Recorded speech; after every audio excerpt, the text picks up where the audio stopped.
Welcome to the WoodsEdge podcast. My name is Dave Ray. I serve as our pastor of communications. And I'm excited today because we're going to take a trip in the Wayback Machine and tell the story of WoodsEdge from its planting in 1993 to today and beyond. And so today we have with us a person who's maybe the most qualified, maybe other than your wife, to tell the story of WoodsEdge, our senior pastor, Jeff Wells. Welcome, Good Jeff. to be here, Dave. Thank you. Well, I actually want to go back before 1993 because WoodsEdge is not the first church that you planted. Is that correct? Correct. Tell us, and how many churches have you planted? Well, that was the third one. Gail and I were part of a church plant in Oregon. So this was in Roseburg, Oregon, in 1983, and it was called Redeemer's Bible Fellowship, and we were there 6 years. But we knew we did not fit the cultural setting of this city, a small town, actually. And so in 1989, we moved to Houston to plant a church somewhere in the Houston area. And through prayer and a little bit of research, we ended up deciding in the Woodlands, and we planted a church called Houston North Community Church. 2 years later, we merged with another church, and the merger did not work out. You had two pastors, two visions, two philosophies and approaches, and it just didn't work out. So in the summer of 1993, we weren't sure what we were going to do. Would we go back to Oregon? Would we do something here or elsewhere? We weren't sure. We ended up starting a church here, WoodsEdge. So you've been pretty open about that time period being pretty rough. It was kind of a make or break moment for you. Can you tell us a little bit about just mentally where you were, spiritually where you were, even a tough time for you and Gail? Well, I felt like a failure. I felt like a failure as a pastor. I felt like a failure as a preacher. I had lost all of my confidence, which is a bad thing for a pastor or for anybody else. Just didn't feel any confidence, and it just wasn't working at all for Gail or me. And we knew we needed some change. Weren't sure what to do, but we went to meet with a counselor who helped pastors in crisis. He's a guy by the name of John Brigner, downtown Houston.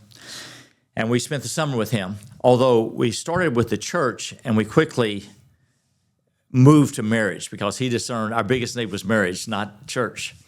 And so he really helped us in our marriage. We were 13 years into our marriage, and God used him to really make the pivotal difference in our marriage. And so that was huge. And he also encouraged us we had led a small group of people into this merger and who weren't going to stay, and he encouraged us to plant again. And so we did. We planted WoodsEdge in the fall. And of course, there was financial stress and, not having many people and not having a place to meet and the things that often go with church plants. So it was, yes, a very difficult time.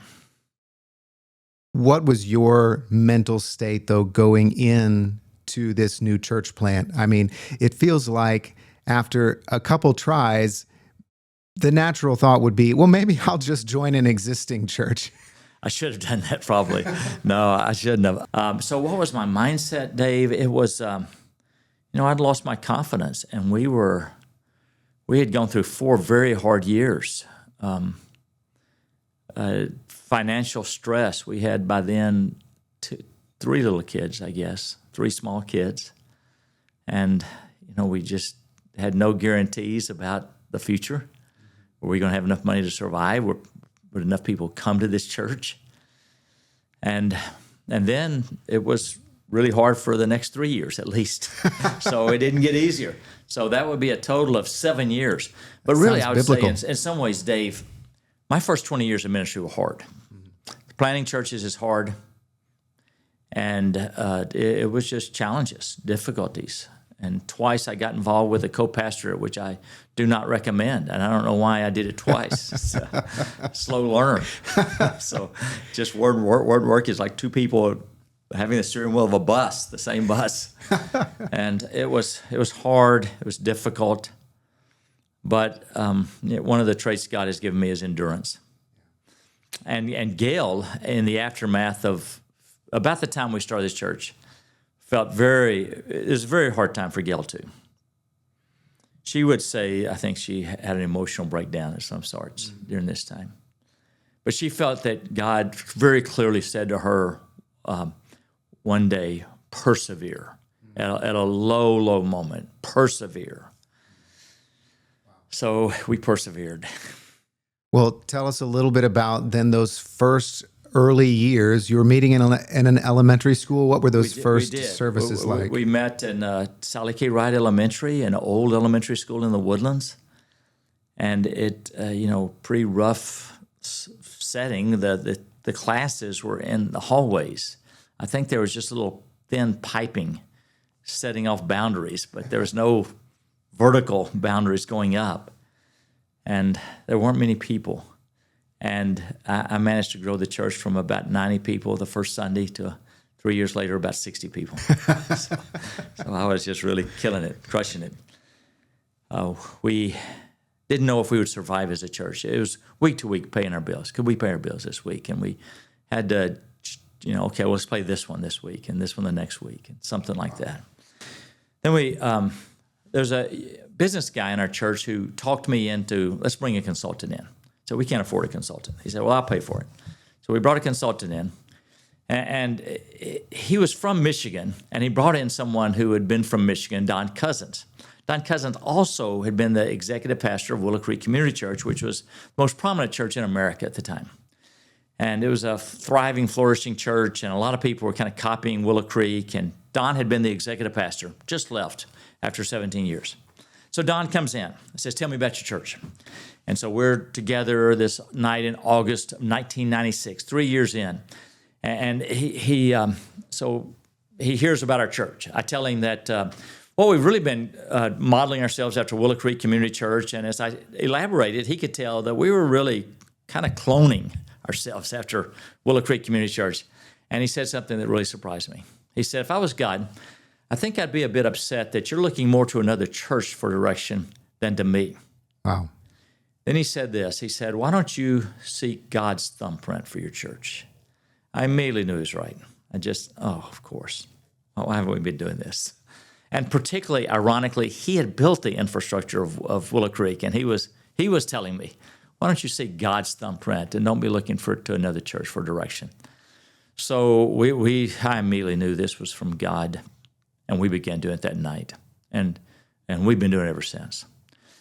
And what it meant was that we no longer kind of looked to them for what did they do, and I no longer sort of was copying their pastor, and we were ourselves and looking to God for thumbprint, and we began to change over time.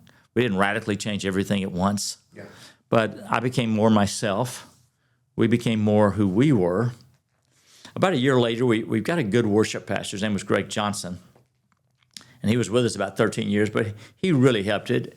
It really helps a church plant to have good worship.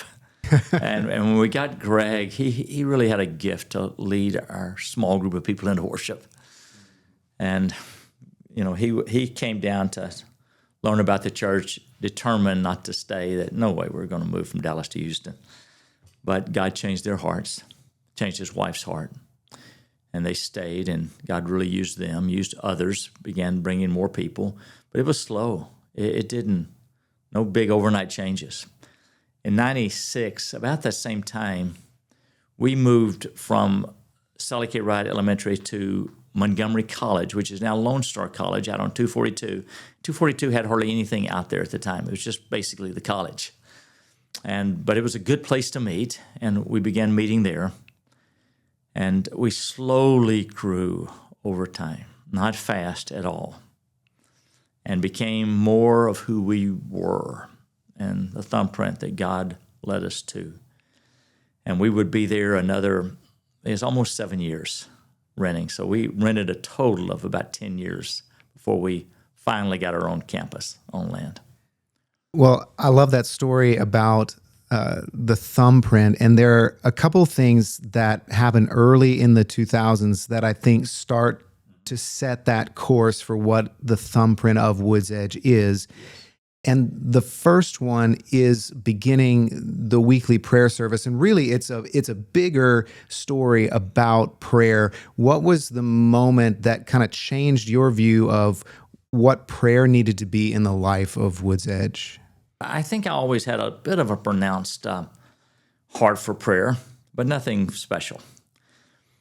But in the late 90s, probably 98, I'd bet, there's an older man who came to our church. He's Don Sola. He was an elder at our church.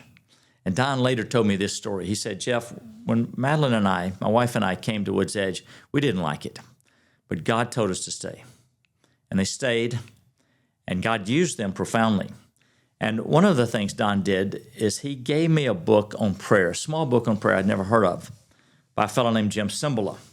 And he said, why don't you read this? So I read this book. It's called Fresh Wind, Fresh Fire. It's about Brooklyn Tabernacle and their prayer story.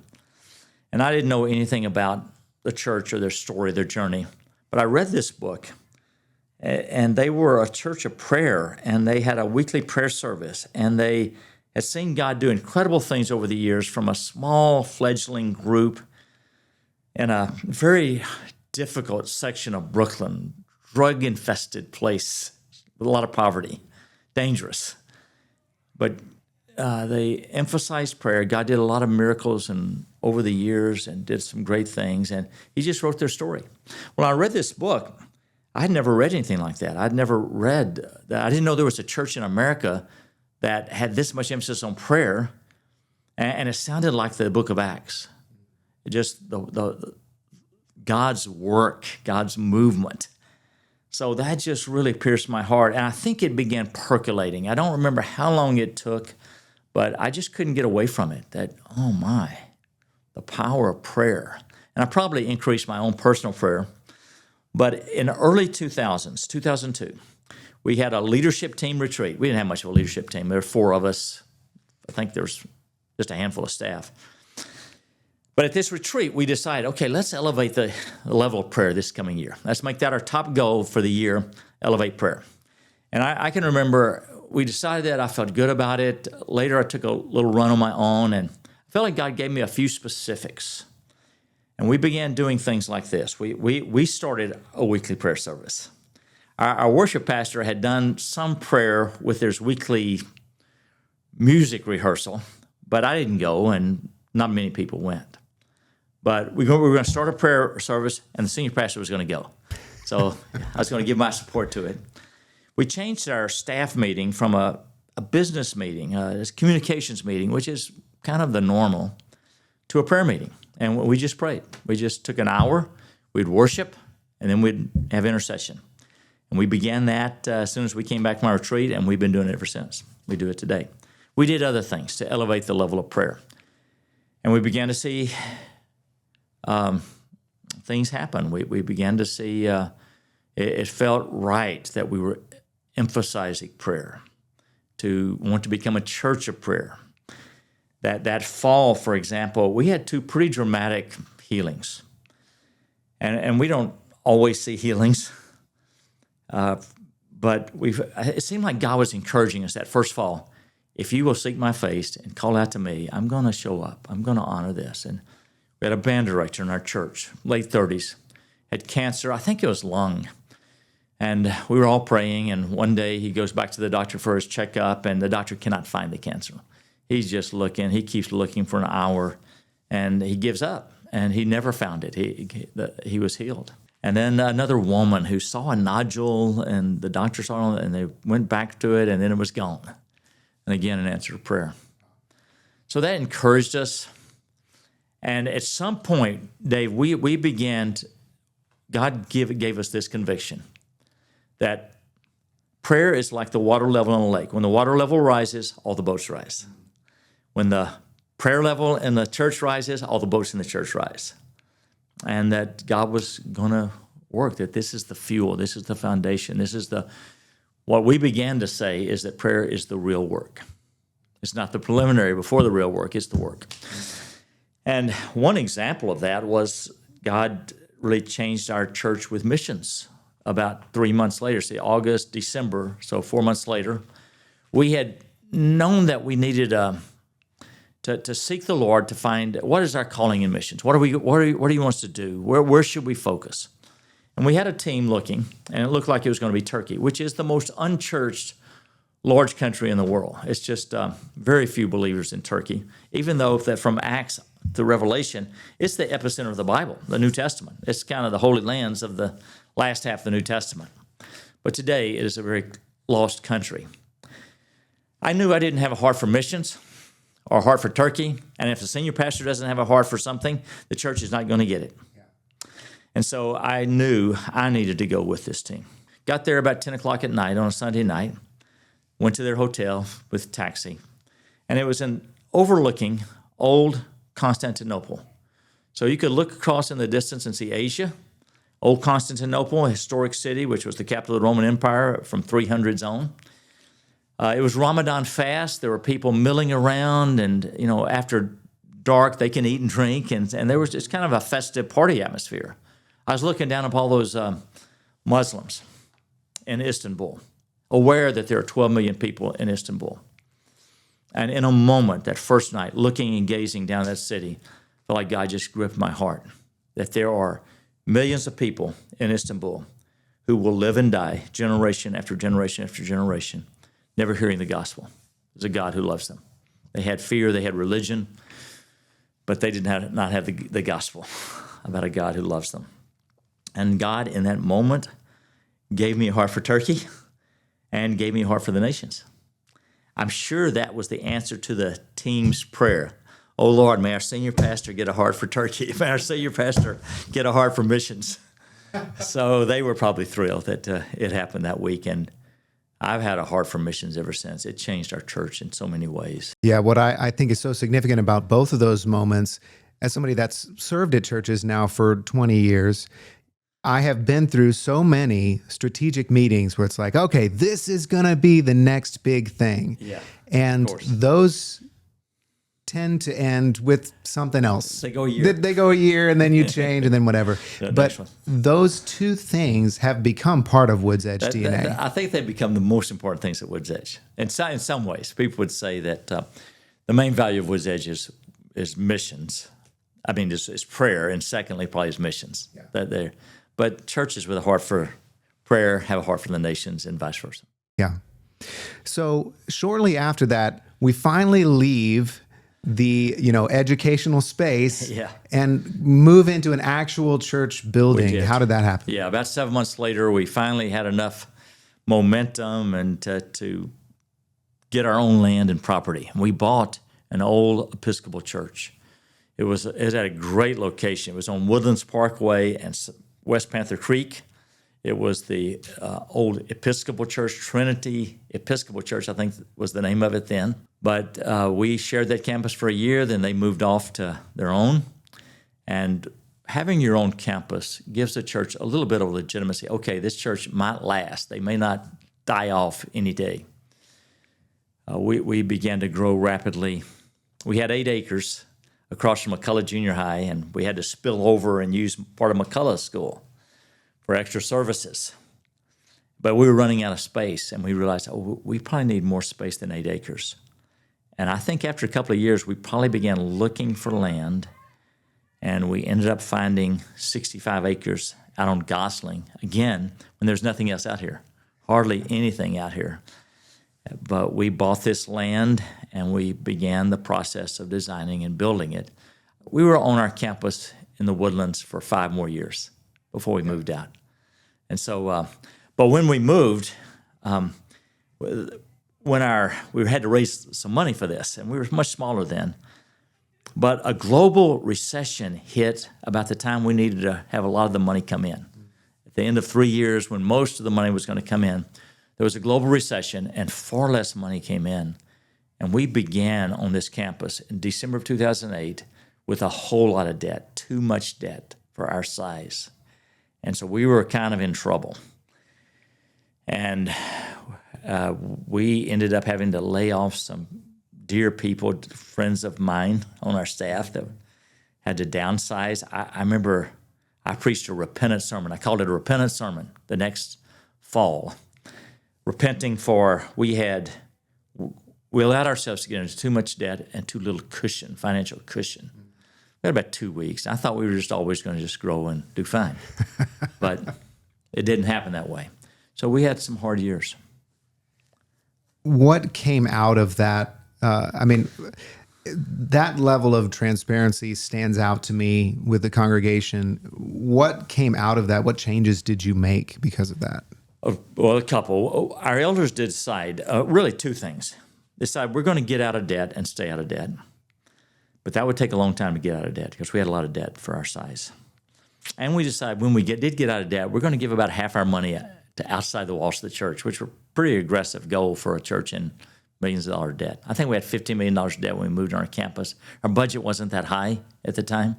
I think when we moved on our campus, it might have been $2.8 million a year or something. So we had a lot of years. So we began paying whatever money we took in. We would take $2 million of it. Our budget had gone up. And we would go straight to debt. So we were living, I think we were averaging maybe about $6 million in those years. $2 million went right to debt, live off $4 million. And it was slow. It would take us 7.5 years to pay off our debt. Well, about 3.5 years in, I read Mark Batterson's book, The Circle Maker. Mark Batterson's a pastor in Washington. He just writes the book that, God loves for you to ask him for big things. And I had prayed that way. I mean, I believed in asking God for big things, but this just reminded me, oh yeah. And so I just felt, Jeff, you should pray that we could pay off the debt this year. So I read the book. It's late February. It's 2013, and it would take us another 3.5 years to pay off the rest of the debt, $7 million. And we were paying it at $2 million a year. So I started telling others, let's pray that we could pay off not $2 million this year, but $7 million this year. There's that $6.7 million.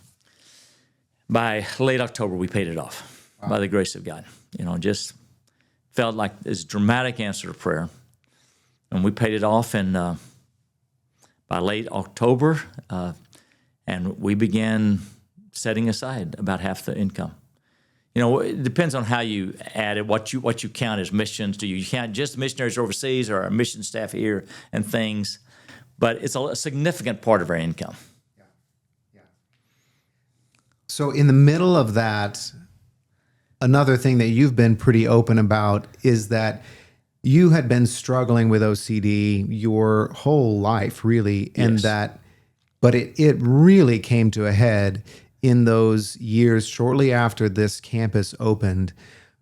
What was that like for you? And then when did you finally reach a point where you're like, I gotta do something about this? Mm-hmm. Well, Dave, it was not difficult. It was tormenting. It was horrific.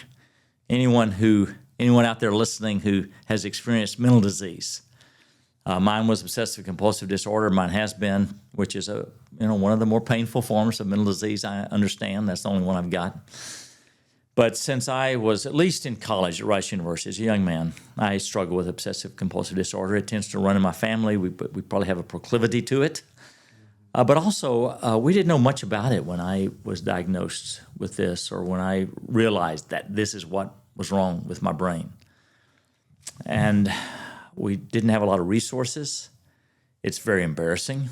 My particular brand of it is called scrupulosity, which involves these intrusive thoughts that are very disturbing, but they don't fly in one ear and out the other.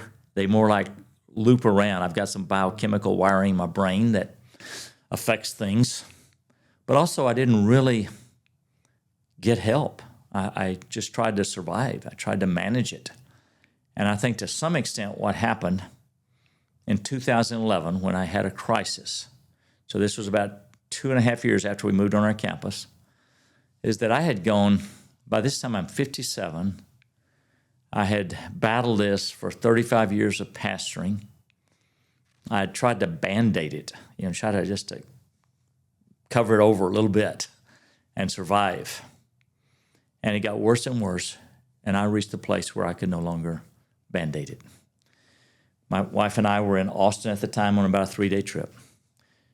I told Gail what was going on, that I'm not sure I'm going to survive this. I had never been this tormented. She insisted I call a psychiatrist in our church, Peter Johnson, right then, that night. I did. he said, well, let's get you some help. Why don't you come back? And we left the next morning early. And we pull up to he prescribes me drugs. I'd never taken medicine regularly for this. I dabbled, tried it a couple times, but for this kind of medicine, you need serotonins. You need to try it about 8 weeks, 12 weeks before you know. So we go up to the pharmacy, and I remember as we were driving up, Gail said to me, God's going to bring good out of this. That's the least thing I felt. I felt like, oh, man, I'm just barely surviving here. I've got my fingernails to the cliff and just hanging on to life. I don't know if I'm going to be alive at the end of the summer. I'm thinking that either my brain is going to just kind of go off its reels. It's just going to spin out of control. Or else, in an irrational moment, I'll commit suicide. I wasn't suicidal. I did not want to commit suicide. I feared I would commit suicide in a irrational moment. I was in such mental pain. And she said, oh, this is going to be good. God's going to bring good out of this. I did not want to hear that at all. She was right. God brought good out of it. But first Sunday, I had to decide, am I going to tell the church about this? Next Sunday when I was preaching, boy, I'm telling them that I'm not sure I'm going to survive this. Or what do I say? Well, we had a pretty strong conviction of authenticity, that you don't pretend, you don't pose, you don't pretend that you don't have problems, because everybody's got problems. Now, everybody didn't have problems as bad as mine, but we all have problems. And I decided to tell them. And another reason I told them is because I felt desperate for thousands of people to pray for me for healing. So I said to them, they knew that I had struggled with OCD, but it was more in the past tense, and it was okay, it's fine. But now I told them that I'm not doing well at all, and I'm not sure I'm going to make it, and I really needed their prayers. I'm really struggling with my OCD. And the church, this was May of 2011, just responded with complete acceptance, complete love, no rejection, no message from the elders, hey, you better do something else, something. In fact, I had gone to confide and talk to the chairman of the elders, Charlie Howe, and his wife, Rhonda, who had such empathy, and they were so caring to me. But the whole church was, and they began praying. And I believe more than anything else that God used to bring healing is the prayers of our congregation. Yeah. That he used other things. I had a close friend who got mental disease. And he told me, Jeff, you're like an alcoholic and your drug is control. And that just rang true. But it wasn't so much controlling others, though I got some of that. It was more trying to control the thoughts and be a perfectionist and really a kind of a legalistic, perfectionistic self-righteousness. He helped me. He said to me right away, he said, look, Jeff, you're not going to think about getting off medicine for a year. We're not even going to talk about it. Because so many Christians who struggle with mental disease of some kind, they don't want to be on medicine. Feel like, that's unspiritual if I was trusting God more. And so I just stay on the medicine. I'm still on the medicine, and it's helpful. And by God's grace, he uses Prozac and serotonins just like he uses uses insulin for diabetes and other medicines. And God used other things to help me. One of the most important things, I know this is not a talk on mental disease, but one of the most important things was just no longer living in the secret. To talk about it, to get it out there, is just very cathartic and healing. It's what the Bible would say is confession, is that when you confess your struggles to others, there's healing in that. Well, what I love about that story and have really grown to appreciate personally at WoodsEdge, to me, that's another part of WoodsEdge's unique thumbprint.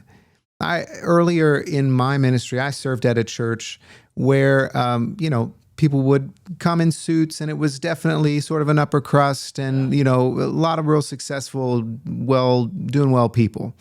And we heard a story about a woman who she had been homeless at a time. Her family life was in shambles. Just her life, she was just struggling in every way. And she came to our church and she sat in the parking lot Sunday after Sunday after Sunday, and she just watched all these successful, good-looking people walk into church, and she thought, I don't belong there. I can't walk in. And now, thankfully, yay God, she did eventually get inside the doors. But that's something that really brought conviction to us, that someone would sit in the parking lot of the church and go, I can't go in there. I don't belong there. And at WoodsEdge, I feel like there is an authenticity and a sense that, yeah, we are all broken. You say that frequently from the pulpit, and that everybody is welcome here. I think that's another part of the defining sort of thumbprint of what WoodsEdge is. And then even just now, as you're telling me about all this stuff, I'm thinking about the story that Jesus tells of the vine and the branches. And, I am the vine, you are the branches. And he says every branch that doesn't bear fruit, he takes off and casts into the fire. But the branches that do bear fruit, he prunes so they'll be even more fruitful. Yeah. And when I think about that time period from 2008 to maybe 2013, and then I look at what happens in those next 10 years, it seems almost like a season of pruning, cutting back so that more fruit can appear.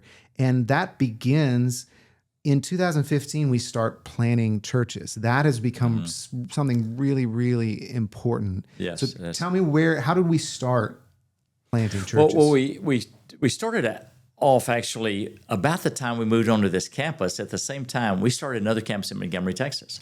But it was a campus rather than a church plant, and that was very common at that day. It's becoming popular, and we tried two. One of them didn't work in Tomball. This one worked, and it's still a church today. Always had its challenges. But we started a campus at the same time. But when we got out of debt, I realized that I really had a heart for church planting. I had done 3 myself. WoodsEdge was the 3rd plant. And I had a heart for it. And we've got more money to spend on missional things outside the church. And so we began doing that. And I remember calling up Greg Johnson. Greg Johnson had been that first worship pastor, and he'd been there 13 years when we had a situation where I ended up firing Greg. And that was a hard thing. And I'll talk about this publicly only because Greg always talks about it publicly at his church where he pastors. But I kept meeting with Greg after I fired him. And in some ways, I was like a spiritual father for Greg. I remember at the first lunches, he was still mad at me. And so he wasn't really happy, but he met with me. But after about a year, he just had a breakthrough with the Lord. And God did something in his life. And then a few years later, I called him up and asked him, I think it was 5 years after we had fired him, and said, Greg, would you plant a church for us, either in Wood Forest or in Bender's Landing? Both were high-growth areas. And he prayed about it and said he had really been on his heart to plant in New York City, but he decided to do that, and he chose Wood Forest. And today it is just this large, thriving church. After 10 years, they have 1,800 people on a Sunday morning. But that was our first real plant after that. Then the next year we planted one in Bender's Landing, which is great. And we have been seeking to plant churches ever since. And now we want to plant churches all over Houston, both English-speaking and Spanish-speaking, because this is the way the kingdom of God advances around the world. It did in the book of Acts. It does today. It has ever since. The church is God's plan A, this group of flawed, broken people who together are serving and loving Jesus. That's God's way. Churches of all stripes and flavors and sizes, and we just need lots more churches. So another thing I've heard you talk about a lot recently, and is the change that has happened in our prayer service, and what has the growth that we've seen, but not even just the growth of people attending, but the spirit in the room, and then just the number of healings we've seen. I understand that started about the time that I got here. You don't want to take all the credit? I'm just maybe correlation, not causation, but yeah. But tell me about what you have observed over these last couple years and the change that's happened. All right. So we began our prayer service in August of 2002, weekly prayer services. And they have always been either good or pretty good, but nothing overly exciting, I would say. And at times got a little bit boring. But there was never a time for preaching. It was just about all worship and intercession. But it was, for 20 years, it was smaller. It was at times really good, but nothing special. But we endured. We persevered. And then something happened 2 years ago. It was January of 23, and not totally sure why. We did begin to hold our prayer service more loosely and try to orchestrate it less. I mean, we do some planning, but we just try to be more flexible, be led by the Spirit more. And in January 23, it just seemed that something clicked, and more people started coming. And over the last 2 years, a little over 2 years now, we have 2 or 3 times as many people that come. The level of faith in the room just seems to be different. It just seems like there's more faith in the room and more of the presence of God, more passion for God. The worship is electrifying to me. It's just so deeply moving. People are just all out worshiping. And we also began seeing a lot more healings. We would see some before, but not that often. And we began having so many that I began reading the stories, the testimonies, and I'd often read 2 or 3 stories. Yeah. Tonight, for our prayer service tonight, on a Wednesday night, I've got 3 stories, and I've got 3 or 4 more in the queue that I'm not going to get to. And there's just a lot more breakthroughs, all kinds of healing, not just physical, but mental and relational and marital and all kinds of things. So it's very moving, very gratifying. I'll say this too, Dave, though. You mentioned earlier about God pruning through the hard things. Gail and I sometimes talk about, how we needed the hard times just to be grateful for what God has done since. Now we're a thriving, healthy church and have some degree of influence in our city and around the world. And just marvelous people. But we don't take that for granted because first 10 years were really, really hard. And weren't sure we were going to survive. Mm-hmm. Makes you grateful. Makes you humble. You know that God's behind any good. Well, I'll say this. When I first came to the Wednesday night prayer service, and I grew up in Baptist churches, so Wednesday night, we always had something Wednesday night. Yeah. And then that was passé. That was a thing of the past. And you often say that you want to really know WoodsEdge, you come to the Wednesday night prayer service. Yeah. And I remember going to those first prayer services. I don't know how many months it took me before I didn't cry during worship at a prayer service. I mean, every week I'd go in there and I'd be like, all right, I'm going to make it through. And then I'd just be in tears, because just the Spirit, you describe people going hard after God, and you see it. You see this passion for God that comes out in the worship. And then the sharing the stories of what God's doing, it's just a powerful, powerful thing. It is. It's my most fun part of the week is I just so look forward to going to Wednesday nights and just being a part of it, just the worship and the intercession. Well, another big moment that maybe we'll look back in 10 or 20 years and realize how pivotal this moment was. But in 2024, a shift happens in the way that we view our Hispanic congregation. Yes. And we make a shift toward WoodsEdge and Espanol, toward one church, many languages. That was a major shift in how we viewed that. What was the impetus for that, and how has that changed the way that we do ministry? Well, we had for some time a wonderful Spanish congregation, but it felt like a church within a church. It felt like its own church. They met on our campus, but kind of an auxiliary part of WoodsEdge rather than just WoodsEdge. And I think that it really started with our Spanish church plant in Guadalajara, Mexico. We had sent Armando and Sarah Anguiano there.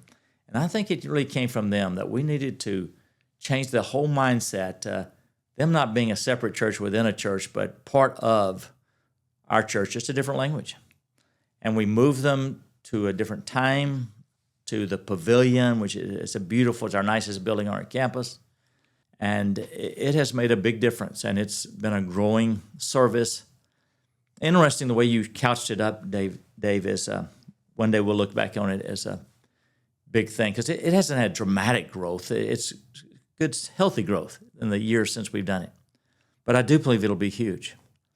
We've already planted another Spanish-speaking church out of it, and I would not at all be surprised, given the demographics of Houston, so much Spanish-speaking population here, if one day it'll be as large as our English-speaking church, maybe larger, that there's just going to be one congregation with several languages, especially English and Spanish, and I just think it's going to reach a lot of people, and it's beginning to. I tend to go every week, at least for the worship part, because I enjoy it, and I want to pastor those people that are part of our church. And I occasionally preach there through a translator. And I'm studying Spanish, trying to learn it. We're all trying. It's slow. Well, that I think is a good segue and maybe a good place to land the plane. Fast forward to 2043. It's our 50th anniversary celebration. You're still preaching. No, I'm not. I'm not still preaching. I may have a few more years, but not that many. What would be your prayer for this next decade, 20 years? What is the future of WoodsEdge?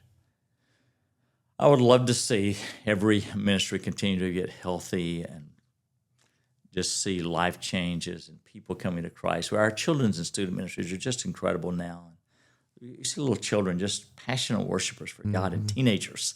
And it's just beautiful to see. And our community groups are so healthy, and we have lives transformed through our Regen and Re-Engage ministries, which help people be set free from all kind of challenges and help them with their marriages. And just across the board, we have so many healthy ministries. We want to see all of that thrive and flourish. We want to plant 100 churches in Houston, Spanish, and 100 churches in English in Houston. We want to continue having ministry projects around the nations where we are called. In some way, we're on every continent except Antarctica. And throughout Houston, we want to continue the work that we're doing for human trafficking and helping feed people who need help and refugees and all kinds of ministries. But the most important thing that we want to see is revival in Houston. We want to see a growing band of churches feel like one church in Houston, and we're seeing more and more of this, probably more so than in any city of the United States. Houston has it. And we're together seeking God for revival in our city.